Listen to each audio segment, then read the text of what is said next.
Ásta, ég ætla að segja þér frá æfingahóp sem ég er að æfa með heima í Eyjum. Hann heitir Dugnaður og við æfum 6 daga vikunar.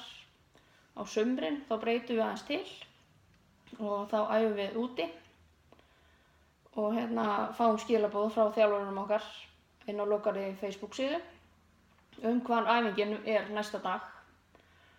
Og skemmtilegast finnst mér að taka hurricane-æfingu og við eigum svona sér stað sem við tökum alltaf hurricane á. Það er rosa fallegt útsýni á þessum stað og hann býður upp á svo rosalega margt. Og eins og í hurricaneinu þá er ein æfingin að hlaupa og það er hægt að gera hlaupið á 3 mismunandi vegu og okkur er sent skipt niður á 3 stöðvar og við tökum eina stöð fyrir í einu. Fyrsta stöðin, hún inniheldur brekkuspretti og stöð númer 2, hún inniheldur bara venjulega spretti og þriðja stöðin inniheldur tröppuhlaup. Og maður verður rosa þreyttur eftir þessa æfingu og þetta er bara hrikalega skemmtilegt og útsýnið er bara æðislegt þarna.